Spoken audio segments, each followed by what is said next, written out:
I have my welcome and tip of the day checked so that I get to open up recent projects or a new project, new composition. I can ask help and support, browser and bridge, and then I get these kind of interesting tips. If you don't want this every time you open After Effects, make sure to uncheck the show welcome and tip of the day at startup. I'm going to go ahead and close this. And when I do, I have a untitled project in After Effects. Just a heads up, a project is like a foundation, like a tray, and the tray needs to hold a composition, and a composition is what you will pull your content into. So in After Effects, I'm going to go to my menu bar and bring up New Composition. You can't see my menu bar just because of the screen recording. I actually just did Command N and that brings up a new composition. I'm going to hit my drop down menu, and for this I'm going to do NTSC-DV, which is a width of 720 by a height of 480.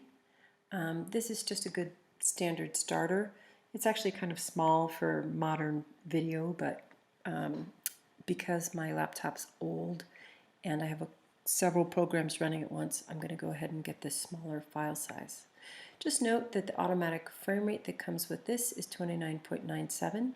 Start time code, which is where do I want the composition to start. I want it to start at the beginning, 0000. And here's the duration. Right now it's 1 minute, 17 seconds, and 21 frames. So this is the hour, this is the minute, this is the seconds, and this is the frames. If you remember that this runs 29.97 frames per second, I will always have some extra frames in here if I don't have an even number of seconds in my animation. I'm going to go ahead and name this bear animation, and I'm going to hit OK. Once I hit OK, I get a timeline. And then I get in my composition window this black square, which is the foundation for my bear animation. Just notice over here in my project window, I have a new composition icon here and the title bear animation. Although I actually don't have anything on my timeline right now. That's it.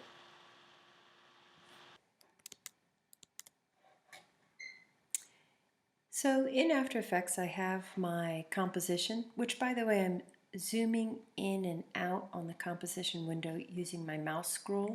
You'll notice as I do so, at the base here we can see magnification changing as I move my mouse. I might just want to say fit. That will absolutely fit in whatever size I have my composition window. Here I'm going to use my cursor to highlight over the gap between my composition window and my timeline, and I can make that larger. But I have no content in my composition, so what I'm going to do is I'm going to go File, Import File, and on my desktop I have an Illustrator file called Bear. Now this Illustrator file has multiple layers. So what I want to do is I want to make sure that I import as composition, retain layer sizes. Now that I've done that, when I hit open, it'll import that Illustrator file into After Effects, and then I can see the layers for my bear file in After Effects. Now here's something interesting. I have my bear animation, which is still blank. I don't have any content in there, but I have another composition. I know it's a composition because it has this little icon to the left. When I double click on the composition called Just Bear, we see the image that I've selected, and in my timeline I have all of the layers as I listed them. For instance, this is my right arm, this is the left arm, right ear, left ear, all these things that were just layers in Illustrator. By the way, I'm noticing that it's hard to see my bear on a black background, and I'd like to make a change to my composition. Now I've already set it up. How would I go to make changes? I can go up to Composition, Composition Settings, and here I have the option here of changing the background color. Now just a heads up, I actually am in the bear composition, not my main bear animation composition, so I'm changing the background color in my bear composition, but look what happens when I click on my bear animation composition. It's still black. I am going to pull that bear into this composition, so I'm going to go ahead and do Composition, Composition Settings, and I'll change my main composition settings to a gray. Then my bear will show up better. Okay, so here I have my bear, little guy that I got from the internet, and I will now put the name of the place where I got this lovely drawing. There you see it. I'm going to go to my main bear animation, and I'd like to pull this bear composition into my bear animation composition.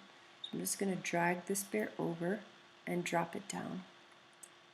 I'm going to zoom out so I can hold down my shift key, go to an upper left hand corner and resize it.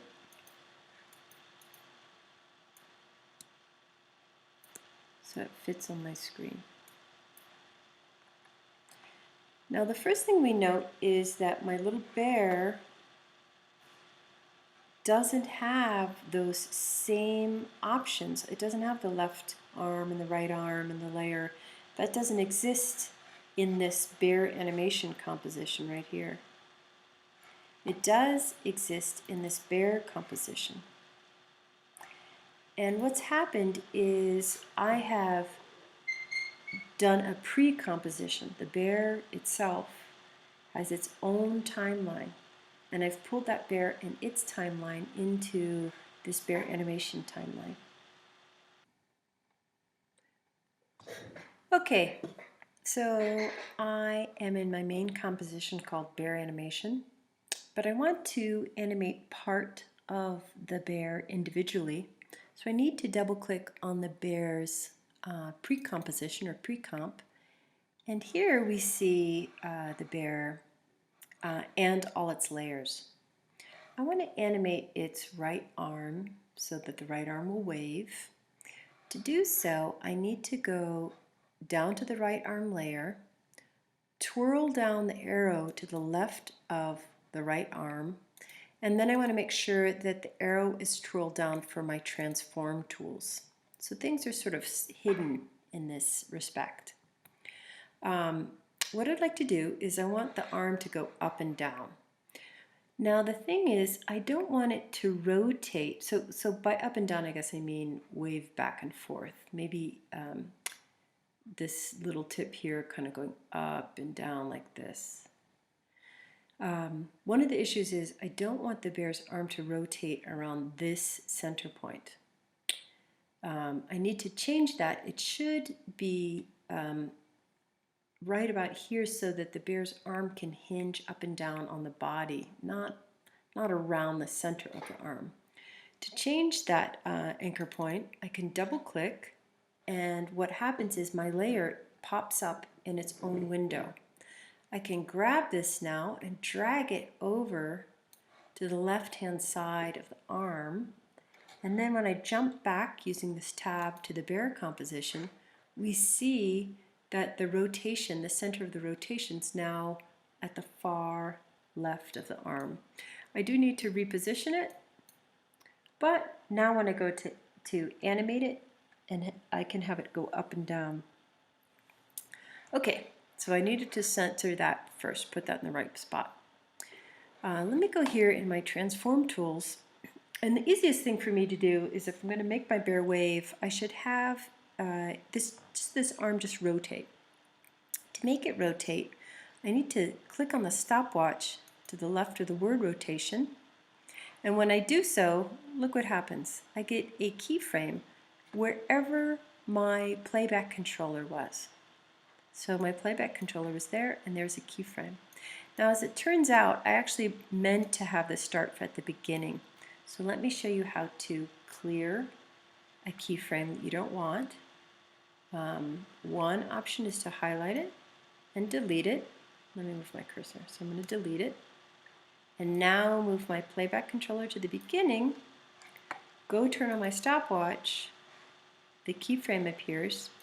And then I'm going to go out into my timeline and I'm going to change the rotation of the bear's arm. Now I'll change my playback controller. Look what happened when I changed the rotation. It automatically put a keyframe in there. Now I'm going to have the bear's arm go back up and then back down. Now you'll notice that the way the bear's arm is hinging is sort of pinching into the bear's body.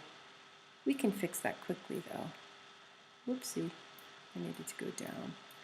So this is the, this 29 degrees that I'm looking at here is the angle of the rotation. And it's changing. Hey, says the bear. Hey, I'm waving at you. And the angle of rotation changes each time on each keyframe.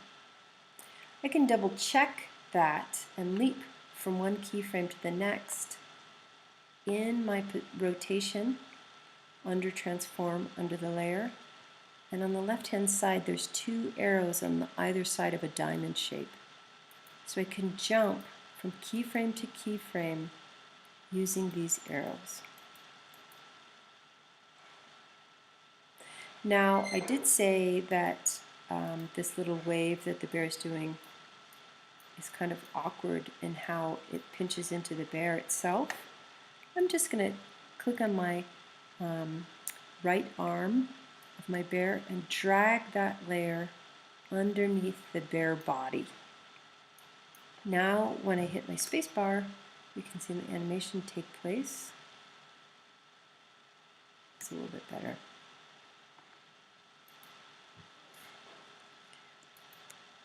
I'm highlighting everything else but the right arm and scooching it over a little bit.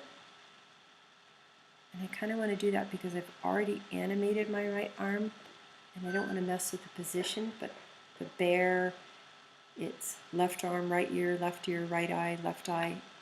None of that's been animated, so I'm just going to move all that over so we can see our animation better. Okay, not a masterpiece, but you get the idea. Let's try animating one more time and doing that with the ears. Let's put a little wiggle on the ears. I'm going to twirl down the left ear here and open up my transform tool, and maybe for the ear what I'd like to do is turn on position. Here is my starting position for my wiggling ears, and I'll go out not too far in my timeline. I'm going to zoom in on my timeline. I can zoom in from frame to frame. I don't need to go frame to frame, but I'm going to take my ear and I'm going to move it a little bit. Boop. And it adds a keyframe. And I'll move that out and move it back. So the bear is wiggling its ears as it's saying hello. If it all works out, it'll be charming. It's possible it might not work out without some serious time commitment, but we'll see how it goes. Left ear, here's the right ear. I'll drop that arrow down and the transform arrow down. And maybe I'll have the left ear animate first and then the right ear.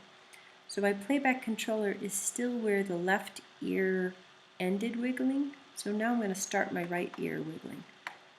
Next to the word position is a stopwatch.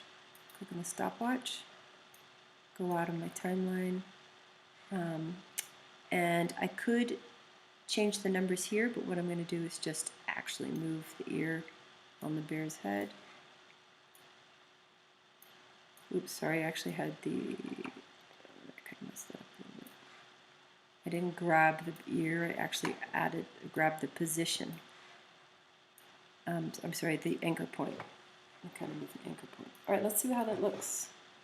I'm going to deselect this ear by clicking out in this gray space, and I'll hit, oh geez, that's kind of crazy. But you get the idea.